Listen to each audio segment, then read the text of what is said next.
Nació en San Andrés de Montejos, pero con apenas unos meses su familia se instaló en el barrio de La Puebla, en la calle Real de Ponferrada. Allí cristalizaron los primeros recuerdos de la infancia de José Cruz Vega, acompañado de su hermano Modesto y sus padres. Su madre, profesora, sembró en él el gusto por el conocimiento y ya de pequeño comenzó a hilvanar un currículum vital y profesional que le define como escritor, periodista y profesor. Durante más de 30 años, Cruz Vega ha ejercido la docencia en el campo de la educación física. El deporte ha estado en su vida desde muchos puntos de vista. A él debemos la fecha de fundación de la Sociedad Deportiva Ponferradina, 1922.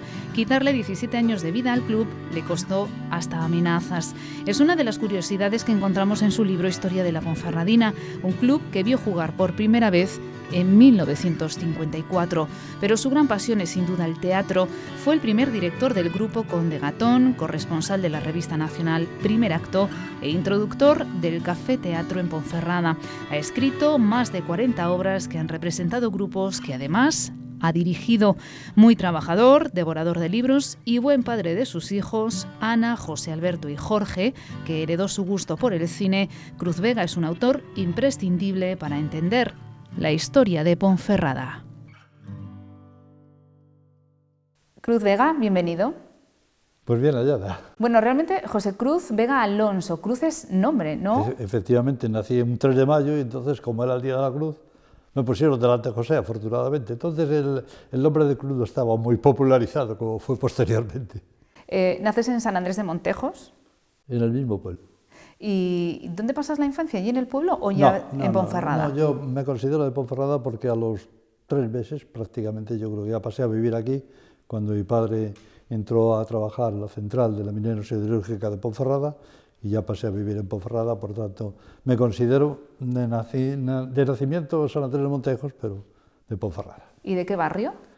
Pues del barrio de La Puebla, porque yo viví durante muchos años, los 14 primeros años de mi vida, los viví en la calle Real, muy cerquita de la iglesia de San Pedro, hoy desaparecida, donde está Telefónica. ¿Y cómo recuerdas esa infancia? Pues hombre, muy distinta a la de hoy, sin duda ninguna. Entre otras razones porque, por ejemplo, entonces no era la obligatoria la escolaridad, con lo cual quiere decirse que, por ejemplo, yo no fui a ninguna escuela determinada, porque mi madre era maestra, ejercía también, entonces no necesitaba ir a ninguna escuela y ya fui directamente a hacer el examen de ingreso en el Instituto Gil y Carrasco, a los 10 años. Y eso quizá explique que tanto usted como su hermano Modesto, los dos se hayan formado, que no era lo normal, ¿no?, en las familias de la época. Hombre, pues no era normal en el sentido de que no estudiaba todo el mundo. Pero bueno, en eso tengo que reconocer el esfuerzo que hicieron mis padres, no solamente para darnos los estudios de bachillerato, sino los estudios superiores y demás. ¿Su madre qué recuerda de ella? ¿Qué le dejó? Ese conocimiento que usted luego ha acrecentado a lo largo de los años. Pues puede ser que, oye, sin querer, desde pequeño ya cogieras, por decir así, una ruta, un camino que sería hacia la docencia, como tantos años ejercí, desde 1965 al 2007, que son unos cuantos años, ¿no?, concretamente, y puede ser que sin querer, pues eso influyera en la infancia y posteriormente en mi desarrollo, claro. ¿Y cómo era aquella Ponferrada? Pues una Ponferrada distinta a la de ahora, un pueblo, realmente era un pueblo. Si hablamos de los años 40, los años 50, pues era un pueblo que, eso sí, tenía una gran vida por toda la industria que había, por todo el crecimiento de población que tuvo. Fue una de las ciudades de España que creció en mayor porcentaje con relación a otros lugares, por la industria, por la minería, por todo lo que había aquí. Era la ciudad de Tolar, como todos sabemos, ¿no? Y quizá ahí se fraguó su gusto por documentar, porque usted ha documentado mucho de lo que ha ocurrido en Ponferrada y ha documentado y nos permite entender la Ponferrada que fuimos para conocer lo que somos hoy. Bueno, a mí me ha gustado mucho siempre, desde niño, el leer, el investigar, el escribir. A los 16 años, por ejemplo, ya escribí una novela, o sea que imagínate, una novela larga además. O sea, que entonces siempre empecé a ver, a guardar, a estudiar lo que era mi ciudad, porque yo Ponferrada la llevo en el alma, sinceramente, porque me considero ponferradino de nacimiento, como te decía antes, ¿no? Y entonces me ha gustado siempre guardar todo lo que tenía en esos años, en esa época, periódicos y demás, con lo cual, pues oye, muchas veces estoy en condiciones de poder concretar un dato determinado y decir, pues fue tal día, a tal hora y en tal sitio. Bueno, eso siempre uno piensa, cuando piensa en algo de Ponferrada, piensa en Cruz como ese cronista que no es oficial, pero que hace las veces, ¿no?, de la ciudad. Bueno, yo nunca he pensado ser cronista porque eso lo dejo para los auténticos historiadores, que son los que tienen que escribir y han escrito concretamente la historia. Y además en Ponferrada tenemos grandes historiadores. Yo simplemente soy, digo, un aficionado, un amante de la ciudad de Ponferrada. Precoz, escritor, ya nos ha dicho. ¿Cuántos libros acumulas? Pues vamos a ver, ahora mismo publicados llevo ya 16 libros, unos cuantos de ellos están dedicados concretamente a Ponferrada o a su zona, ¿no?, relacionado con ellos. De todos, pues oye, de los que he escrito sobre Ponferrada está la trilogía de los teatros de Ponferrada, que bueno, que creo que es un documento que queda ahí un poquito para la historia, y yo me quedaría pues con otros 2 títulos, por decirlo así, con 100 días de Ponferrada, que fue uno de los libros que se publicó en el 2008 con motivo del centenario y que está concretamente enterrado aquí en el castillo del Temple, y con mis 2 libros de 2 décadas de recuerdos sobre Ponferrada, el primero que abarcaba la década de los 40 y los 50 y el que presenté en 2019, pues de los 70 y los 80. Una larga trayectoria literaria que se inicia, como dice, matriculándose en el Instituto Gil y Carrasco. Ahí empieza su vida académica, ¿no? Sí, ahí empezamos mi vida académica, que cuando yo ingresé en el instituto, pues había un examen de ingreso, un examen en el que, por ejemplo, no podías cometer más de 3 faltas en un dictado, incluidos los acentos, si no ya no pasabas, la cuenta de dividir con la famosa prueba del 9 y una serie de preguntas que te hacían un examen oral.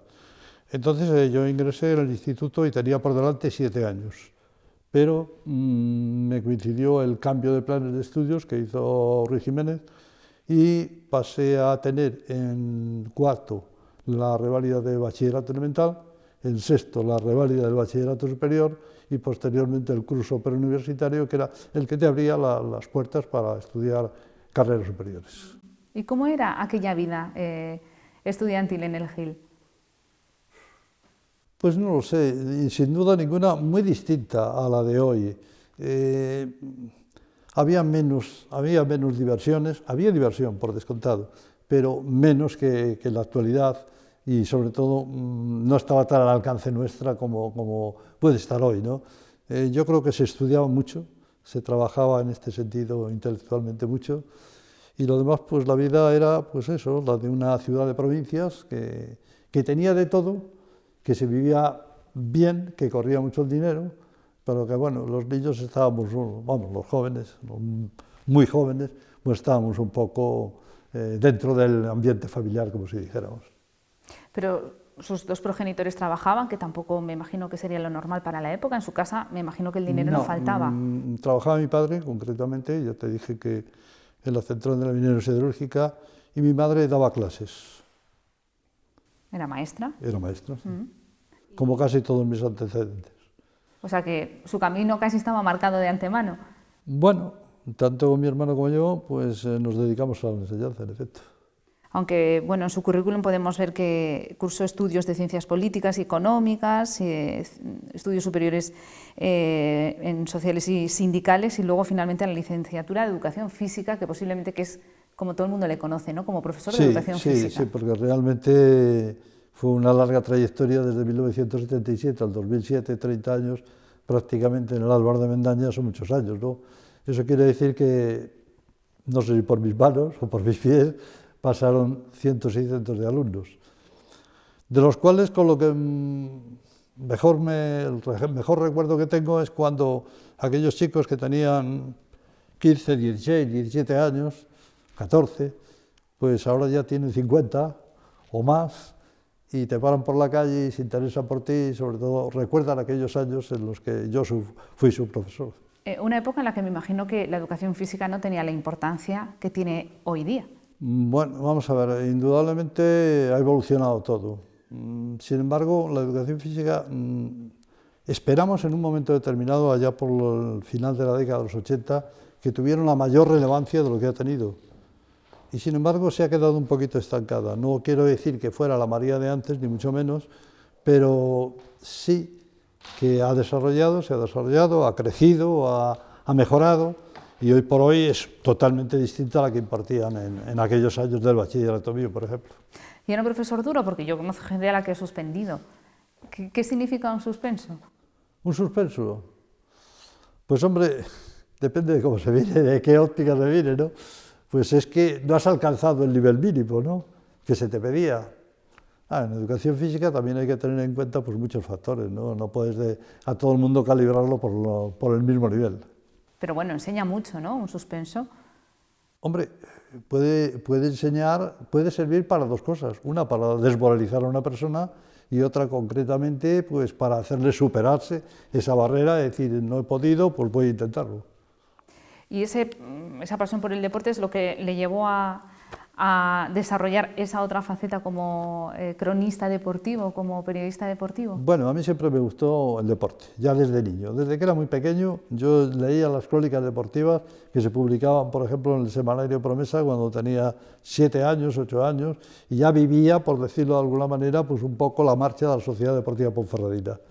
El primer partido que vi fue en 1954, o sea que ya ha llovido. Ya te puedes imaginar, a partir de ahí pues ya seguí su historia, seguí su trayectoria, y el deporte era algo que me fascinaba siempre. Indudablemente no teníamos lo que hoy tenemos, como es la televisión, como son los medios, la radio, etcétera, donde la noticia es inmediata, instantánea. Sin embargo, pues entonces yo recuerdo que leía las crónicas del Tour de Francia, por ponerte un ejemplo, pues cuando ya habían pasado 4 días de que se había desarrollado la etapa, porque los periódicos llegaban con retraso, las crónicas llegaban con retraso, etcétera, etcétera. Entonces siempre me gustó concretamente el deporte, es una de las pasiones que yo he tenido, el deporte, y por eso el que pudiera desarrollarlo durante 30 años a través de mi enseñanza de educación física. Pero no solamente ha sido el deporte, sino ha sido en general la cultura. Yo me he dedicado, aparte de la cultura está dentro del campo de la enseñanza, pero bueno, me refiero a la otra cultura, como puede ser la música, como puede ser el cine, como puede ser el teatro. Eso siempre me ha apasionado y siempre he tenido, o los medios de difusión también.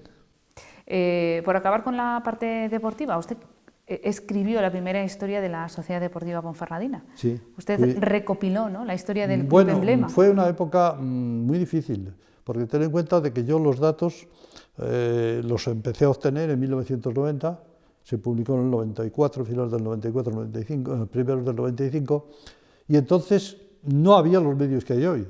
Hoy tú entras en internet, por decirlo así, tan sencillo, tú tecleas y te salen ya resultados, te salen cosas y demás, pero entonces no había eso. Entonces yo aproveché un año que estaba de Tribunal de Oposiciones Nacionales en Madrid, y las tardes las dedicaba a ir a la Hemeroteca Nacional y a cogerme periódicos, que donde los podías encontrar, lógicamente, ir uno tras otro repasando, buscando resultados, clasificaciones y demás. Y de ahí salió, entre otras razones, pues oye, no sé si echar por tierra, por decirlo de alguna manera, pues el ver que la Ponferradina no se había fundado en 1905, sino en 1922. Yo no sé si por suerte o por desgracia soy el autor de ponerle su partida de nacimiento. Creo que a algún aficionado no le gustó, ¿no?, que le quitara esos años de historia la deportiva. A muchos. Incluso me decían, pues tú no quieres a la Ponferradina, tú le has robado 17 años de existencia. Yo lo sentía mucho, pero tenía la partida de nacimiento, que era el acta fundacional de la entidad, que por cierto también la rescaté un poco porque estaba perdida en el baúl de un desván, y al final alguien me dijo, oye, yo tengo ahí un libro de la Ponferradina, si lo quieres, sabía que estaba escribiendo la historia, si lo quieres, pues te lo doy. Y claro, cuando llegué a casa lo abrí, pues me encontré con eso, con la partida de nacimiento el 7 de junio de 1922. Pero eso para un aficionado y un seguidor de la deportiva es un momento histórico, ¿no? Pues naturalmente que sí, porque fue ¿cómo te diría?, un revolcón a la historia, vaya. Y a partir de ahí sabemos que la deportiva se fundó en 1922 y por eso estamos a punto de celebrar su centenario. Exactamente, y que es además, porque eso también lo he constatado ya posteriormente, con otros documentos que tengo en mi poder, de que es el equipo de toda Castilla y León más antiguo, que permanece con el nombre tal como se fundó. ¿Y qué más averiguó que le llamó la atención? Pues muchísimas cosas, muchísimas anécdotas que cuento concretamente en mi historia, que hoy, pues oye, indudablemente ha cambiado porque se ha mejorado. Yo he adquirido más material, por decirlo así, entonces se puede todavía enriquecer. Indudablemente son muchos años, 100 años, da para mucho. O sea que la historia de la Deportiva todavía se puede escribir, ¿no? Se escribe. Se puede reescribir. Sobre lo que hay se puede, lógicamente, incrementar con un montón de años que han transcurrido, por ejemplo, y sobre todo pues, con más datos que hoy se pueden conocer y que entonces no se conocían.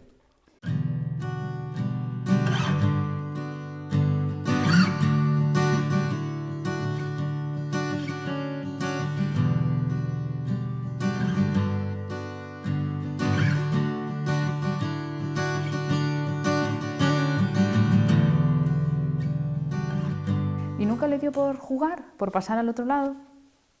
Pues no, la verdad es que no me dio por ningún lado. Hombre, cuando estaba en Madrid y estudiaba, pues sí, jugaba baloncesto, a veces jugaba al fútbol también con compañeros, amigos, poco, pero a mí me dio por la otra cara, que fue el juzgar, por decir así. Entonces yo, mi deporte, si tengo que elegir alguno, pues aparte del fútbol, está el baloncesto. Entonces el baloncesto fue durante 15 años árbitro nacional y eso es lo que más me gustaba. Dirigir, o sea, entrené también, pero bueno, lo que más me gustaba era justamente pues eso, tener que juzgar. Eso también tal vez se vea una desviación de la rama docente, ¿sabes? Y sobre todo, usted lo que es un hombre de cultura. Quizá la gente no sepa que fue el primer director de Conde Gatón, porque su pasión absoluta es el teatro. Bueno, sí, si tuviera que definirme por una concreta y determinada entre el cine, la música y la literatura, el teatro, para mí es el teatro. El teatro yo empecé a sentir, por decirlo de alguna manera, el veneno del teatro en mi cuerpo, pues cuando estaba estudiando en Madrid, porque había un ambiente teatral impresionante, porque tuve relación con el Teatro Español Universitario, de donde salieron los grandes directores, los grandes actores y demás. Y cuando yo llegué a Ponferrada, ya me afinqué en 1965, el año en que me casé, pues a los 2 años, en el 67, se creó y se fundó el Club Juvenil Conde Gatón, y como había alguna gente que formaba parte del mismo, a la que yo había dirigido aquí en un par de obras ya de teatro, pues me llamaron a ver si quería hacerme cargo de esa sección y con muchísimo gusto pues lo cogí. Estuve desde 1967 a 1972, los 5 primeros años, que sin duda ninguna fueron difíciles porque era el romper con algo que en ese momento no existía, me refiero. En Ponferrada había habido siempre tradición teatral, pero a partir de que desaparecieron ciertos grupos de aficionados que había, hubo un vacío tremendo. Y entonces nosotros, en 1967, con la creación del grupo de teatro, pues volvimos otra vez a retomar, a llevarlo a la senda de acudir a este tipo de espectáculos, y sobre todo, pues cuando años después, creo que fue en 69, 70, no lo recuerdo, exactamente 69, cuando introducimos la modalidad del cafeteatro, por vez primera en Ponferrada, cuando todavía solamente existía pues, en Madrid, en Barcelona y en 4 sitios más, buscando la atracción a un público que normalmente no iba a las salas, pues lo buscamos en una discoteca, como era la discoteca del Temple, con una serie de representaciones que hicimos allí. ¿Y caló la cultura del teatro? Sí, caló. Sí, porque teníamos miedo. Por ejemplo, la primera representación que hicimos allí, bueno, esto, ¿cómo lo van a ver? Y caló, y a la siguiente semana que hicimos otras representaciones, pues se llenó aquello, y a partir de ahí, pues yo seguí más o menos involucrado. Cuando dejé el Conde Gatón, hice algunas cosas donde trabajaban mis hijos, en el Colegio de la Asunción, y posteriormente ya en el instituto pues empecé a mover, por decir así, porque como sabían que me gustaba eso, pues empezamos allí a desarrollar también. Te puedo decir que el Álvaro de Mendaña, donde yo trabajé, fue el primer centro de la provincia que tuvo instituida la materia de taller de teatro, entre las optativas que se ofrecía en el bachillerato. Con ellos estuve pues, hasta el 2007, a partir del 2007 estuve dirigiendo al grupo, un grupo que creé en la Casa Cultural de Lucía del Bierzo, que es Jándalo, que ya, bueno, desgraciadamente desapareció. Posteriormente, con el que estoy ahora, bueno, ahora no estoy porque ahora estamos en paro obrero, por decirlo de alguna manera, es con Eclise de Fuentes Nuevas. Y bueno, pues también tuve yo creo que el honor de compartir una dirección con María Teresa Portela de una zarzuela aquí en Ponferrada.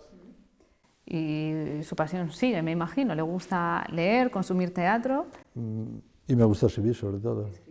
Entonces, por ejemplo, el teatro, no sé si es bueno o malo, pero yo creo que he escrito del orden de unas 40 obras y más de la mitad se han estrenado, con unos grupos o con otros.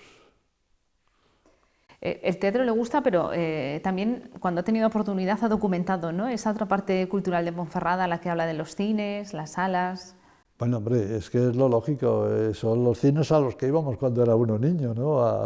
Al Edesa, al Morán, al Bérgidum, al Teatro Principal, desaparecido, y eso es algo que yo como ponferradino no lo perdono, que se tirara ese teatro, que era toda una joya, de estilo isabelino, 1842. Y que un buen día, para hacer el nuevo instituto Gil y Carrasco, pues se tiró el teatro, se tiró la fachada y se acabó con una parte de nuestra historia. E incluso la historia de la tauromaquia, ¿no? Porque Ponferrada tiene un pasado vinculado a la tauromaquia. Bueno, pues Ponferrada, curiosamente, llegó a tener su propia plaza de toros, en la que, bueno, una serie de aficionados que había en Ponferrada, pues allá por los años 50, hicieron un esfuerzo económico y nos pusieron aquí una plaza de toros, que bueno, luego desapareció también, como desapareció también la afición, porque hoy prácticamente ya no hay nada aquí. Hablando de su pasión por la cinematografía, hemos de decir que uno de sus 3 hijos es precisamente, está vinculado al mundo del cine, ¿no? Es ayudante de dirección. Bueno, pues sabes mucho, por lo que se ve. Pues sí, tal vez... por eso estoy orgulloso, en ese sentido, estoy orgulloso de mis 3 hijos, pero vamos, de él, pues oye, siguió una rama que yo hubiera seguido posiblemente, pero tú tienes que ponerte en la mentalidad social de los años finales de los 50, que tú digas a tu familia, oye, yo me planto y a lo que quiero dedicarme es otra cosa. Mi verdadera profesión hubiera sido el teatro, sin duda ninguna, ¿no? Pero entonces, bueno, al final lo he conseguido, quiero decir que ese gusanillo lo maté y ahora mi hijo, pues sí, es primer ayudante de dirección, concretamente. Ahora mismo está terminando las últimas secuelas de La Casa de Papel. Casi nada. Casi nada. Y bueno, hace poco hemos visto los premios Goya y la película Du también, que estaba de ayudante de dirección. O sea, tiene una trayectoria francamente buena. Tiene unas buenas tablas y una buena base. Yo no sé si se formó aquí en la Escuela de Cine. No, él estudió en Orense, concretamente. Y lo vio, me imagino, en casa y dijo, esto es lo mío. Bueno, estaba indeciso en qué decidirse, porque con 17 años todo el mundo no sabe todavía, a lo mejor no tiene clara la ideología y lo que va a seguir, el camino a seguir. Y un buen día, pues bueno, viendo un reportaje en televisión sobre los cámaras en la guerra de Sarajevo y demás, pues yo le comenté que mira, esto es aventura, y a partir de ahí, pues bueno, empezó a hacer sus estudios y ha seguido. Cruz, su biografía es inmensa, tiene un montón de distinciones. Yo no sé si hay alguna de las que se siente especialmente orgulloso, algo que realmente guarda en el corazón o realmente... Yo creo que se guardan muchas cosas. Por ejemplo, pues dices tú, los libros. Pues los libros son como si fueran hijos, engendrados y creados, ¿no? Y desarrollados, entonces les tienes cariño. Los montajes que has hecho, yo creo que habré dirigido unos 60 o 70 montajes, y lógicamente pues de todos ellos estás satisfecho. De las obras que has escrito, pues también te encuentras satisfecho, unas porque se han presentado, otras porque no, pero que están ahí. Entonces, de todo lo que haces, lo bueno yo creo que es al final ya de una vida, como en este caso la mía, que ya va en su declive último, pues oye, echar una mirada atrás y decir, no me arrepiento de nada de lo que he hecho y sí me enorgullezco de todo lo que he hecho. Bueno, hay autores que son imprescindibles para las ciudades, usted lo es para Ponferrada. ¿Con qué década se quedaría de la historia de la ciudad? Usted que también la conoce. Bueno, ¿con qué décadas me dedicaría? Yo creo que hay dos. Yo diría que la década de los años 60, 70 es una década muy bonita. Y luego me quedaría pues con la década, la última ya prácticamente, casi, o las últimas, cuando pasó de ser un poco población a una ciudad ya con otros aires. ¿Y cómo la ve ahora? ¿Le gusta la ciudad en la que vive? ¿O es amor de padre? Vamos a ver, a mí me gusta porque la he vivido aquí toda mi vida, salvo los años y los tiempos que estuve en Madrid estudiando. Y bueno, la amo, como dices, mucho, y cuando voy por ahí me enorgullezco de decir vivo, soy de Ponferrada, etcétera, etcétera. Ahora me da una sensación a veces de tristeza. Te lo digo con toda la sinceridad, cuando voy por algunas calles y veo cerrado, cerrado, cerrado. Eso te da, yo creo que hemos perdido algo, y sobre todo pues con la época que estamos pasando, con esta pandemia que a ver si acaba de una vez, pues nos ha quitado un poquito la alegría de vivir también. Pues para recuperarla recomendamos a la gente que lea alguno de sus libros, que son memoria viva de la Ponferrada, de todas las décadas de tiempo atrás, de cómo esa ciudad ha ido transformando, y esa persona que siempre ha sido testigo y nos ha contado y nos permite conocer cómo fue Ponferrada es José Cruz Vega. Ha sido un placer, gracias por acompañarnos. El placer es mío, el poder dialogar y hablar un poquito de esta ciudad.